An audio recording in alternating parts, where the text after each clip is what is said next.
Hi friends, please subscribe to Amravati Media and press the bell icon for more latest updates. టీడీపీకి big shock. వైసీపీలోకి TDP నేతలు. నెల్లూరు కేంద్రంగా రాజకీయం ఆసక్తికరంగా మారుతోంది. నెల్లూరు మేయర్ పీఠం పైన కూటమి నేతలు ఫోకస్ చేశారు. మేయర్ పైన అవిశ్వాసం ప్రతిపాదించారు. ఈ నెల 16న అవిశ్వాస తీర్మానానికి ముహూర్తంగా ఫిక్స్ చేశారు. ఇదే సమయంలో లెక్కలు మారుతున్నాయి. వైసీపీ విడిన కార్పొరేటర్లు తిరిగి సొంత గూటికి చేరారు. మాజీ మంత్రి అనిల్ వారితో కలిసి మాజీ సీఎం జగన్ను కలిశారు. దీంతో ఇప్పుడు నెల్లూరులో ఏం జరుగుతుందనే ఉత్కంఠ పెరుగుతోంది. ఒకప్పుడు వైసీపీకి కంచుకోటగా నిలిచిన నెల్లూరులో లెక్కలు మారుతున్నాయి. 2024 ఎన్నికలలో టీడీపీ క్లీన్ స్వీప్ చేసింది.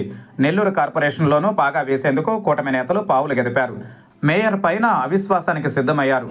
వైసీపీ కార్పొరేటర్లు టీడీపీలో చేరడంతో ఇక మేయర్ సీటు కూటమికి దక్కుతుందని అంచనా వేశారు. ఇంతలో మాజీ మంత్రి అనిల్, రూరల్ ఇన్ఛార్జ్ పర్వతరెడ్డి చంద్రశేఖర్ రెడ్డి అనూహ్యంగా పార్టీ మారిన వారితో మంత్రాంగం నడిపారు. 5 కార్పొరేటర్లు తిరిగి వైసీపీలోకి వచ్చారు. వారితో ఈ ఇద్దరు నేతలు మాజీ సీఎం జగన్ను కలిశారు. తాము వైసీపీలోనే కొనసాగుతామని వారు తేల్చి చెప్పారు. అటు 16వ తేదీన అవిశ్వాసానికి సిద్ధమవుతున్న టీడీపీ నేతలకు ఈ పరిణామం షాక్గా మారింది. దీంతో కొత్త లెక్కలు తెర మీదకు వస్తున్నాయి. ప్రస్తుతం టీడీపీకి మద్దతుగా 39 మంది కార్పొరేటర్లు ఉన్నారు. మరో 2 జారినా అవిశ్వాసం వీగిపోతుంది. దీంతో టీడీపీ నేతలు అలర్ట్ అయ్యారు. మిగిలిన వారు జారిపోకుండా జాగ్రత్తలు తీసుకుంటున్నారు. అటు వైసీపీ సైతం తమ మద్దతు కార్పొరేటర్లతో క్యాంప్ ఏర్పాటు చేసింది. టీడీపీ సైతం తమకు మద్దతు ఇస్తున్న వారిని క్యాంపుకు తరలించింది. అవిశ్వాసానికి ఇంకా 5 రోజుల సమయం ఉంది. దీంతో ఏ నిమిషం ఎలాంటి పరిణామం చోటు చేసుకుంటుందనే ఉత్కంఠ కొనసాగుతోంది. తాజాగా కడప కార్పొరేషన్ను వైసీపీ నిలబెట్టుకుంది.